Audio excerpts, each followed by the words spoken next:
on this computer. Okay, well, we'll just go over the questions that you have and we'll try to answer as many as possible. Okay, so my first question is on the new employee, Marcy something. It's in the amounts to add for the Excel thing. There is no amount for the federal withholding. So I'm not sure if that's a mistake or she just doesn't have a deduction in that tax area. Let's see here. Marcy, are you in April or May? April. All right. You said it was a new employee, Marcy? Yes, Marcy Walker. Marcy Walker. Let us look at what you're looking at.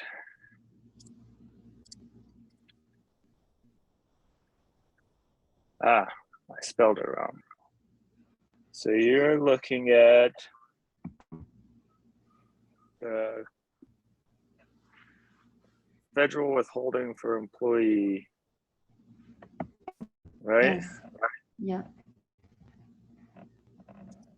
Let's see if it talks about that at all.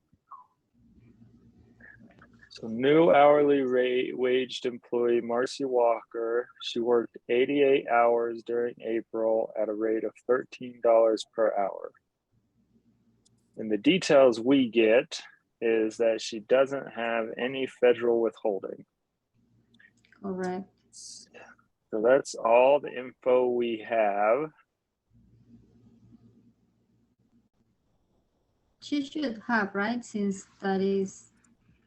Well, not necessarily. So you can do federal withholding and be such that you don't get any withheld, especially if you're a single mom or if you have multiple kids and you have enough withholding that it doesn't come out.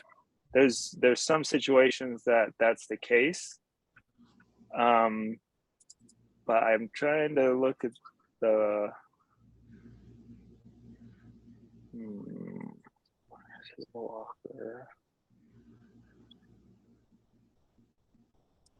yeah, I don't see any more information than that.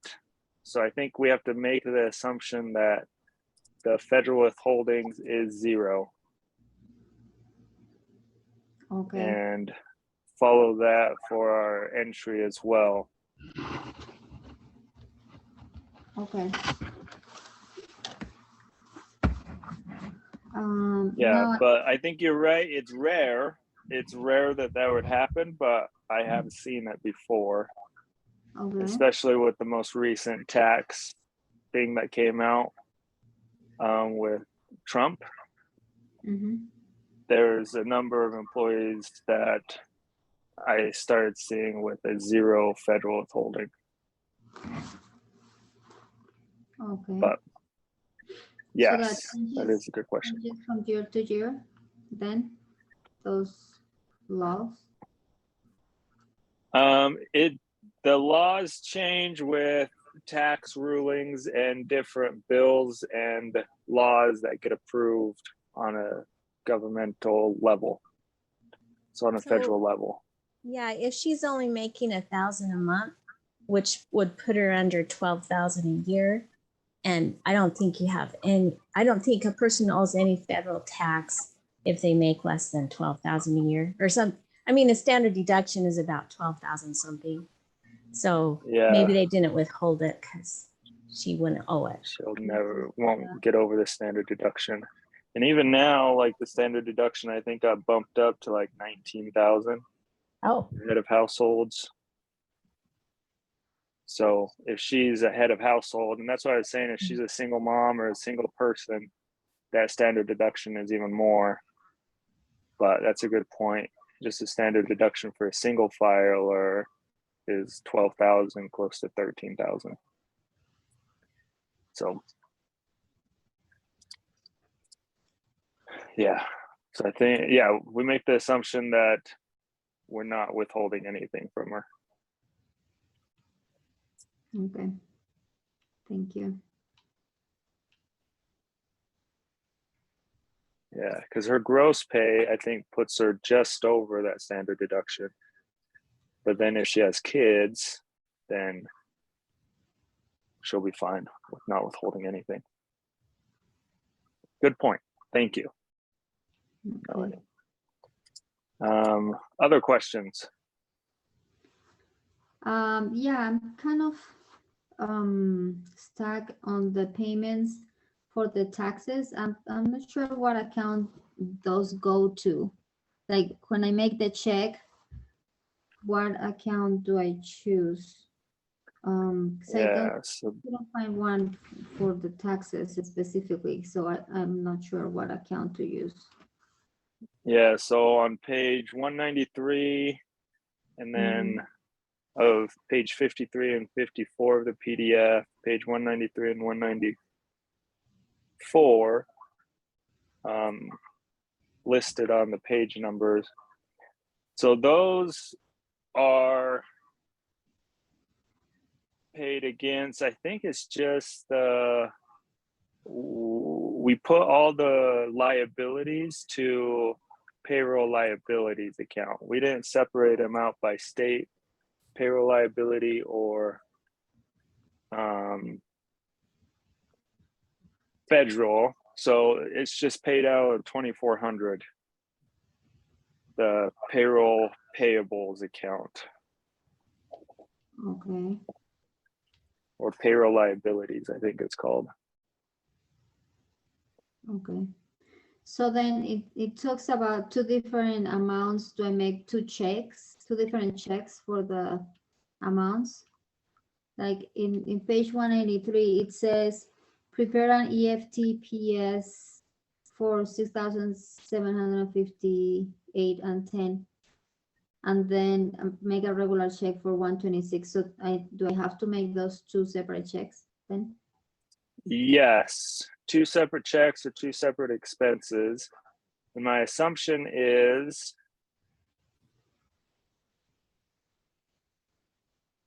well, they're both going to be AFT, but I'm guessing they might come out on different dates.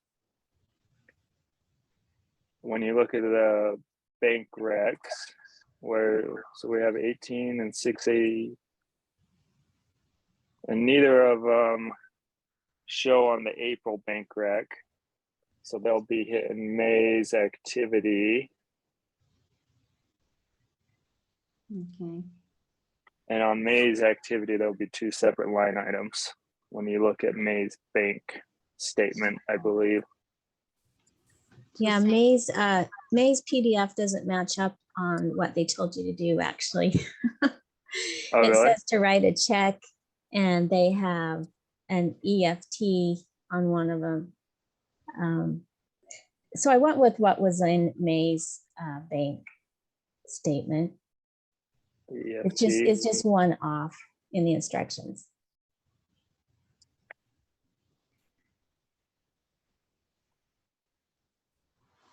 Oh, I see what you're saying. So a regular check for 642.60, and an EFT check for 1229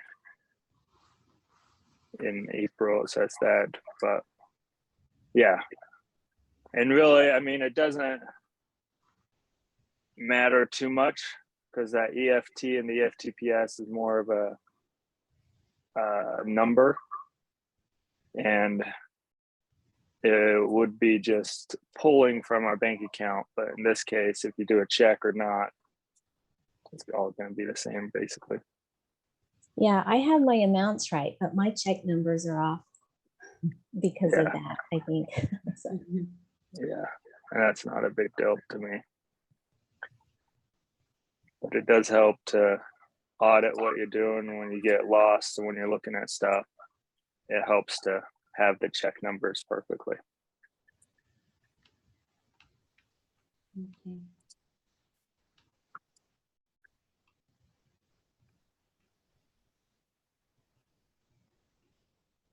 Any other questions?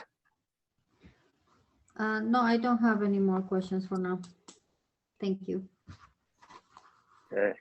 Melanie, do you have any questions? Yeah, mainly just about May. I haven't really worked on it much. I just opened it up and looks like there's quite a few different new things to do, especially on page 261. If you could maybe look at that. Let's see here.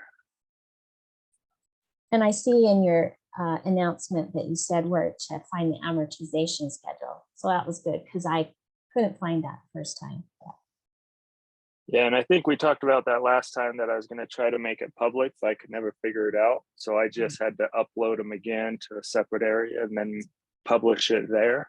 Okay. So, all right, what is this company memo? Let me share my screen so it's part of the video. But it says, Mr. Hansen, move that. Mr. Hansen's trip to OWA was extremely successful. He made arrangements with 2 new vendors to provide several new product lines, and he is convinced they'll be great sellers for the company. He has asked you to send POs to the following companies for respective SKUs. Copper Creek Clothiers, 200 SKU 3000 at a unit cost of $49 and a wholesale price, our sell price of $160. 100 SKU 3100 at a unit cost of $57 and wholesale price of $197.50. From Denali Outfitters, 200 SKU blah blah blah. I'm just going to skip forward. Gives you all the details. But for both vendors have granted credit with terms of 210 net 30. Please make Copper Creek the preferred vendor for SKUs 3000 and 3100.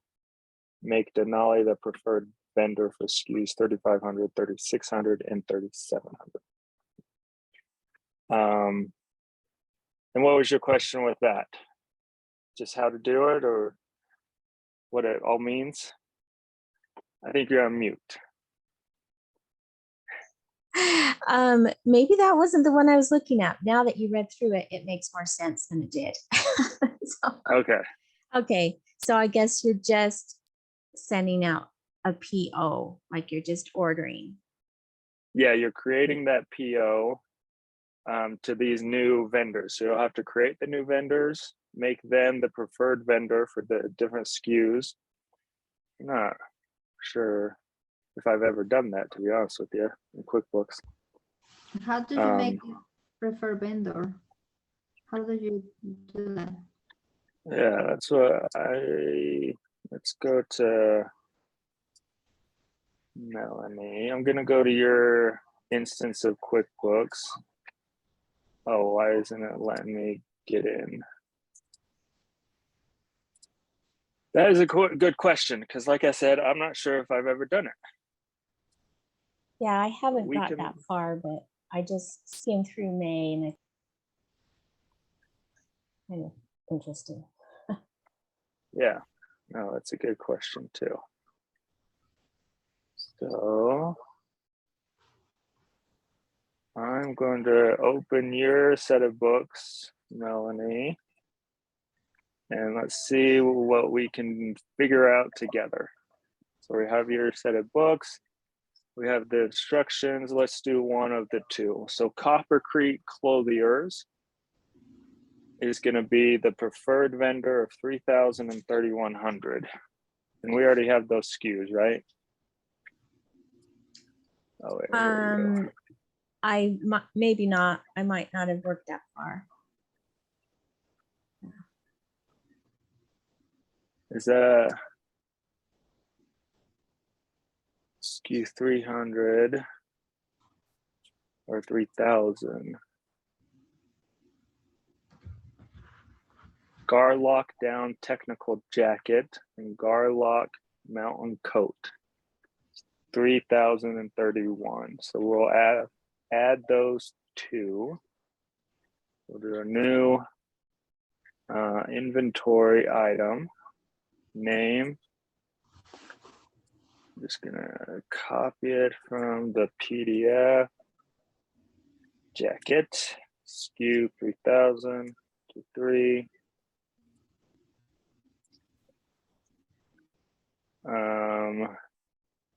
Choose a category. Inventory. We have an inventory asset account. So you sell. Why am I adding a new category for this? Shouldn't be add a new category. Oh, there's preferred Alright. vendor at the bottom. Preferred vendor, yeah, that is true. But I don't think we've added these Copper Creek, right? We haven't added that as a preferred Yeah, vendor yet. I'm not that far. So vendor display name, Copper Creek Clothiers.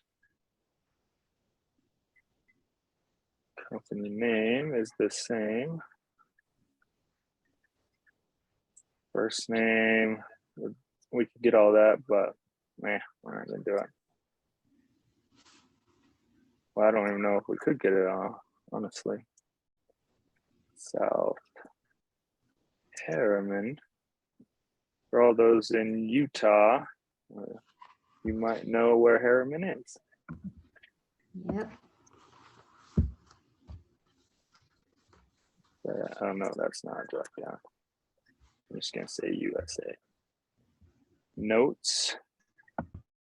And where is the additional info, account info?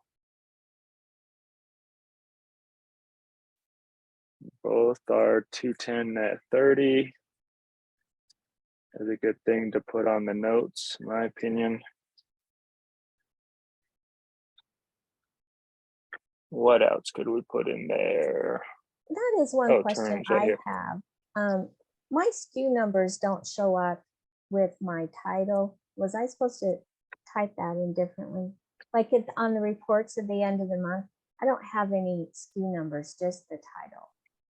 So I wonder, Right. Yeah, that's what most people have been doing to actually have it in order when they run that report. okay, so you type it right there. Yeah, and you can type it right there and then it'll come up on the reports. Sell product income.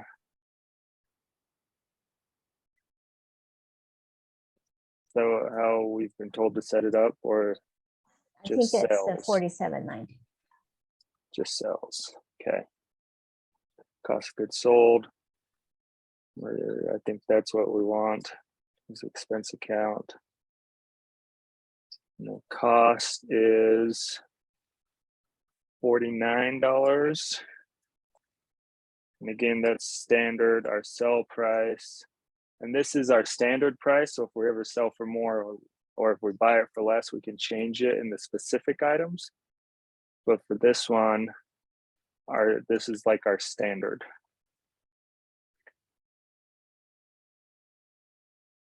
Save and close. What is this? Initial quantity on hand is 0 as of May 28th. Why is that an invalid date?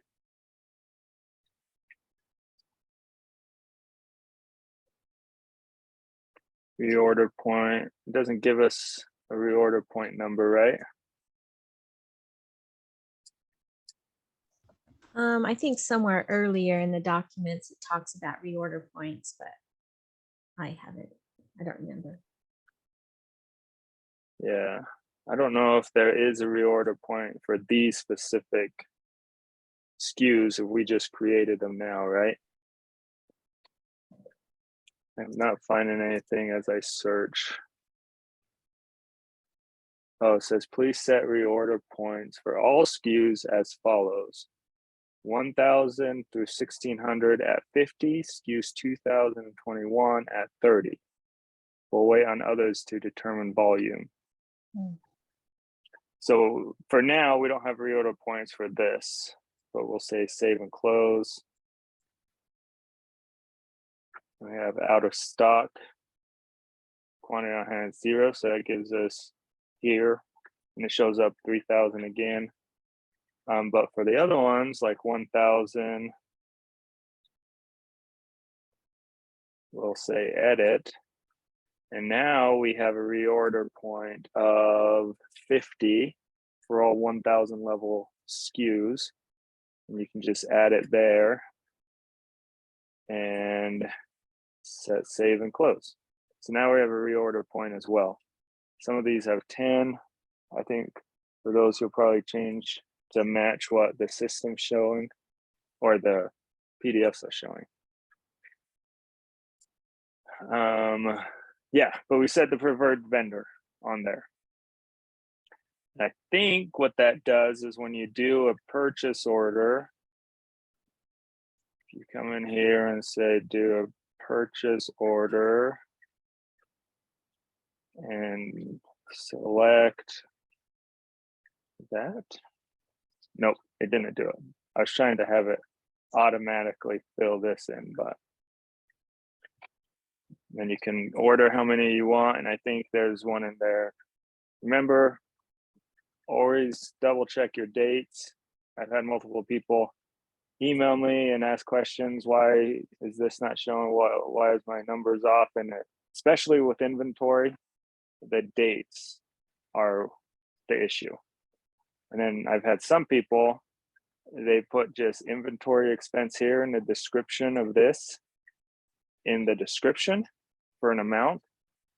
And one thing, as we discuss what a ledger is and a sub ledger is, it's important to manage as much as you can with a sub ledger, in this case, products and services. Because when you think of a database, we have the ledger and the accounting system, and then we have the sub ledger, which is like our inventory management tool. And without addressing the sub ledger items, it won't accurately do what you need to do for the sub ledger. It's just gonna, you can correct your GL as much as you want, but you're not going to be able to manage your inventory if you don't do it on a sub ledger level. And that's just a note for the class more so than us here, because I think I'm not sure if you guys have had that issue, but there's been some people that have had that issue. Okay, other questions? I'm going to cancel this. Why do you do that? Yes. Thank you. I guess it was just Cool. such a long memo. It wasn't quite sure. Yeah, a little overwhelming. When the reorder point is reached or exceeded, oh, it just gives you an understanding of what a reorder point is as well, which is cool. Yeah, but reorder point is merely there to make sure we don't run out of anything. In basic terms, in my mind, that's how I think of it. Do you guys have any other questions? Maybe just a little bit on that page you were just on. Is it, when you make a purchase order, are you, well, you're not debiting, what is it doing right there? Are you debiting Great or question. crediting? I'm not doing anything with the purchase order. Okay. The only time a purchase order is important is when it becomes a bill, basically. So a purchase order is what you give to your supplier. So you're creating the purchase order. You're saying, I want, let's do this one specifically. Gator, was it? No, it wasn't Gator. What was it? 3,000. Let's see what it is. 3,000. So you haven't received it yet. So you're not Carlock. increasing anything, right? Right. So, and this is another point, like this purchase order isn't, this is merely a request, and it's not, and we'll actually fulfill a portion of this purchase order with the one that we have. So we're on May 28, 2022, Copper Creek Clothiers. We have 200. We want 200 at that amount for 9,800. And we say save and close. And that purchase order is now there, but we haven't received everything. We're not hitting the accounts, or we're not hitting inventory. We're not hitting accounts payable. We're not hitting anything else. But when you come into here, let's see, where do I change a purchase order into a bill? I think it's in expenses and vendors, and we'll have Copper Creek. We have this purchase order, and you can send it again, or you can copy it to a bill. So when you create the purchase order, it does nothing to your books. It does nothing to your subledger. Well, that's not true, because your vendors, this expense vendor, like these are your APs, and it does affect your subledger, but this portion of the subledger doesn't flow up to your ledger at all. But when you copy to bill like this, it then creates a bill. And when you create this bill, that's when it hits your books. It hits your GL, it hits cost of goods sold and inventory, and all the other things, or cash and inventory. And when it sells, it goes through all those processes that take place behind the scenes of QuickBooks. So it's doing several things for us that with that one line, it's going to increase inventory and also increase your accounts payable. Exactly. Yep. Okay. And then when you pay the bill, it's gonna reduce your accounts payable, take it out of cash or credit cards or whatever. We just use cash, and then it will reduce your cash. And then when you go to sell one of these products, it increases cost of goods sold, books of revenue, and then you get your margin. So that's kind of the process from order to cash.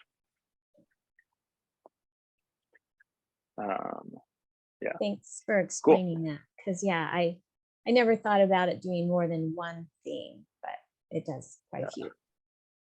But I'm gonna delete this because this isn't accurate. It's missing the other SKU on it.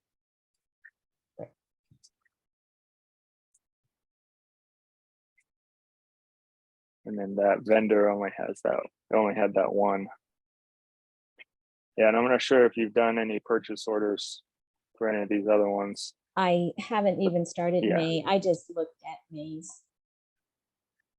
But you've done like previous months. You create a purchase order, right, and then you create a bill for that one. Oh yeah, perfect.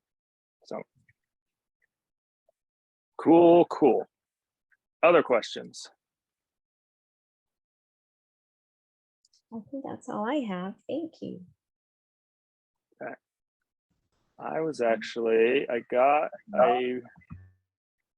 Actually, no, I'm gonna wait I'll wait. I got an email about a question, and I responded in the email. I was thinking of doing it on video, but I think I'm gonna let them try to do it without me explaining on video first. Yeah. All right, well, if that's all the questions, then I'll end there, and I'll post this to YouTube. As always, I appreciate you guys coming and asking questions. I think it helps more than it helps a lot of the people in class. Well, I hope it helps a lot of people in class as we go through things and kind of learn together. Like I said, there's stuff that I've never even experienced, like played with, like the preferred vendor, and stuff that I get to learn as well. as I play with it. And QuickBooks is always coming out with new things. Like every 6 months they do an update and it changes everything you've learned. But the fundamentals, the basics of it are always going to be there, and that's what will help you learn in other systems too, the fundamentals. And the big one in all accounting systems are those subledgers. So your GL will say one thing, but your subledger will say another thing. And if they don't match, then it's always there's a problem. And that's one of the reconciliations that you have to do as you close your books on month end checklists. You make sure your subledgers match your ledger, and it helps. Yeah. Okay. Well, cool. Well, thanks for coming. And One quick we'll- question. Yeah. You just said, when you close your books at the end of the month, isn't QuickBooks doing that all for you? Or, I mean, if you're, I don't know. Well, so manually sometimes you're- that's more of a statement. So when we do our bank reconciliation, and you finalize and you say, oh, okay, we've recognized everything, our books are final, there's nothing's going to change in the books. We can actually close the books, which it doesn't talk about, but we can actually go in and add like a password protect the books. Hmm. And I'll show you that as well, because that's something that is my biggest pet peeve when I'm helping clients. Is we finish a month and it looks perfect and it's just fine, but then they go in and do a transaction and mess with something, and they edit something in previous months. So what you did screws up what they did screws up what you've done, and then you have to go back and find things.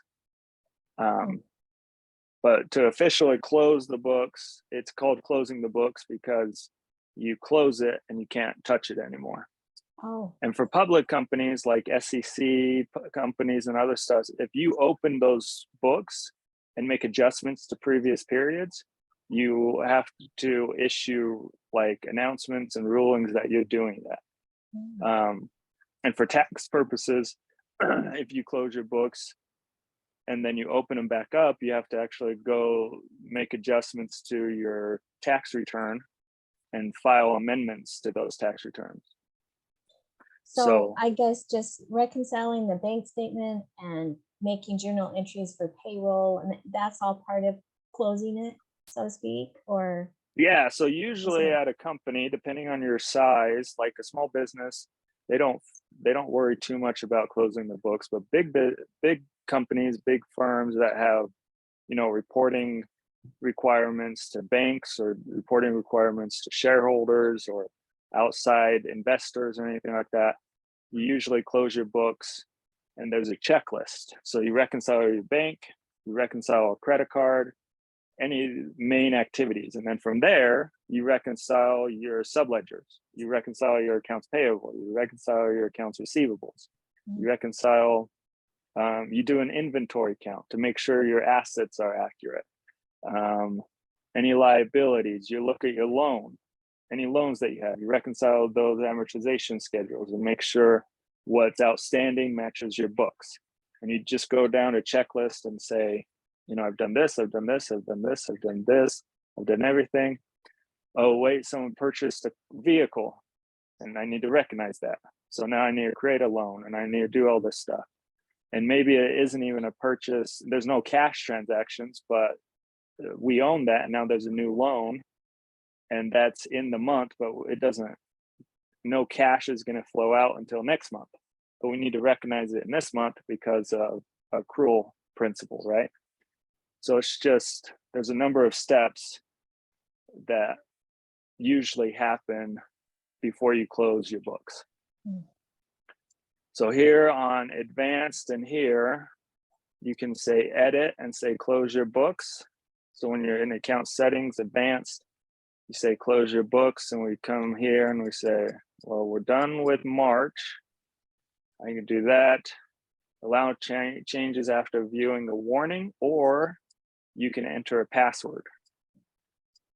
For you, I'm just going to say allow changes after viewing a warning, and then save. So you don't have to remember a password. But here, if we go to, let's see, your reports, we'll go to P&L, and we'll go to a February transaction. Oh, I missed it too.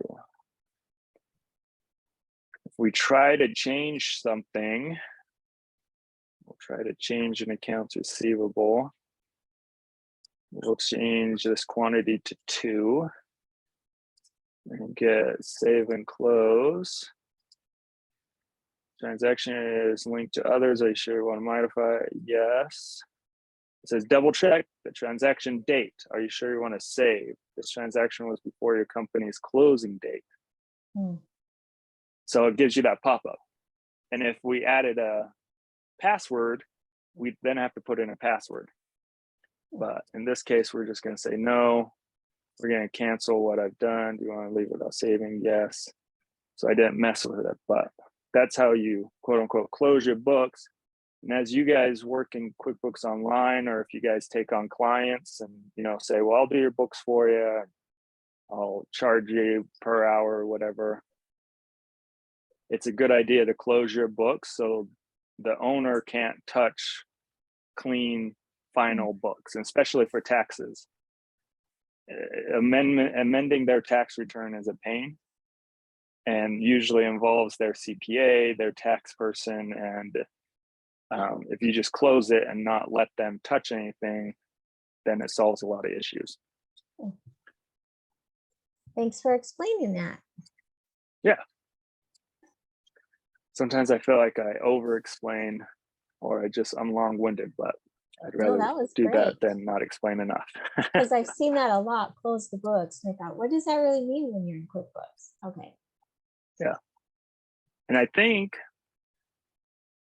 I'm not sure if it has like a checklist inside it, because my portal has a checklist. Common issues, undeposited funds, transactions, company setup, books review. Take a quick look back. Let me get client request. So let me share this screen. And this is like beyond what we're going to cover in our class, but it's nice to know.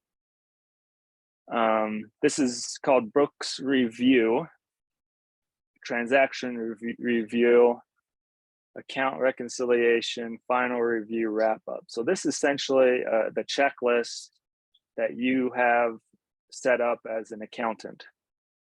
So you guys set up an accountant's portal, and correct me if I'm wrong, but you have this books review in your access. And essentially it gives you what needs to happen for a month end. It says review, make sure the books are up to date, bank transactions, there's 0 bank transactions that are outstanding because there's no bank feed that we have. Uncategorized transactions, these checks, miscellaneous expenses, originally uncategorized expenses, but now they're miscellaneous expenses, so that's fine. So we'll just check them all. And we can ask client or reclassify. We actually just want them to be miscellaneous. Transactions without payees, the service charge, vendor payee. We can add a payee, which is the Canyonlands.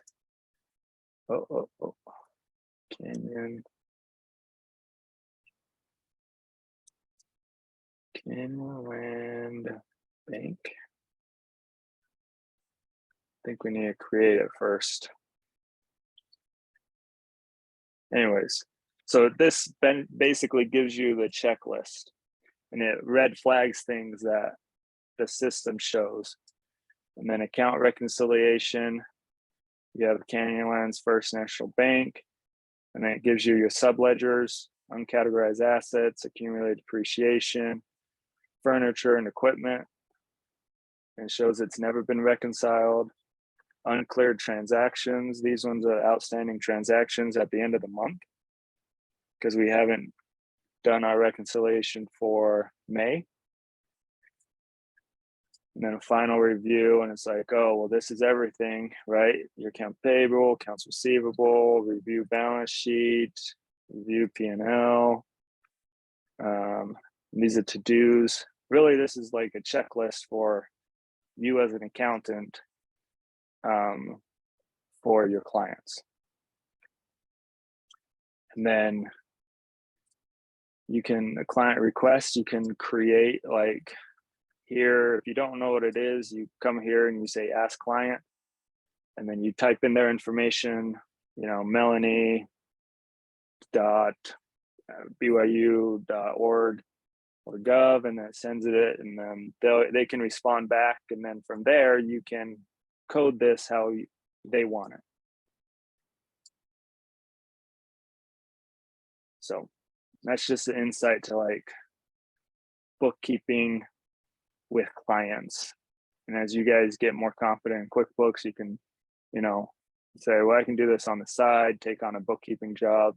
There's a lot of bookkeeping jobs out there that are remote and work from home and part-time, where you can work anywhere from, you know, 10 to 40 hours a week, or 10 to, you know, 40 hours a month.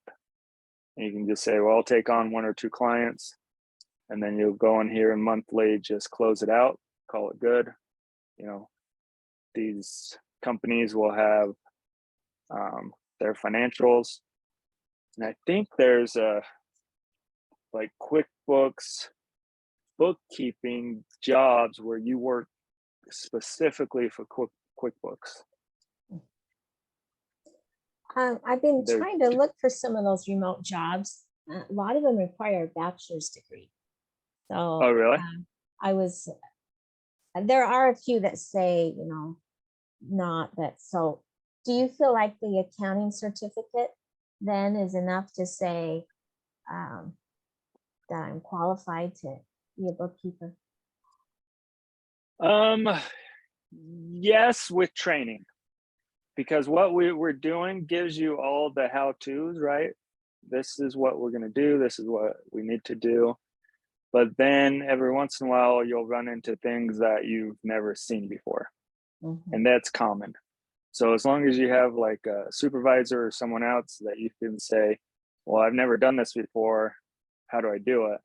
They'll say, well, you know, you need to create a cap table, you need to do all this other stuff. And it's like, well, that wasn't in my bookkeeping class. Because at some point it's going to advance from bookkeeping to more of a controller role, and then the more controller role to more of a CFO, where your clients are going to come to you like, well, what do I do for funding? How do I get more, like, you know, how do I get a line of credit? What's a good line of credit? Or how do I get away from using my personal stuff and get into, and then you have to start thinking at a higher level of all these random things. But I would definitely say it's a progression, and bookkeeping is the foundation, the basics. And then from there, you'll start getting things thrown at you that you've never experienced before. And that's when just the knowledge of how to figure something out is really important. So, Thank you. All right.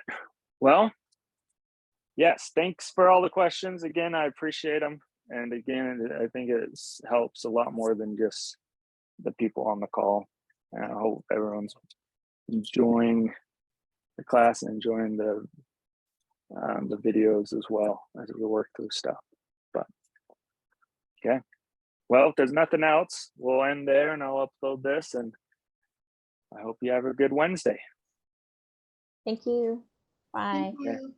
Bye. Bye.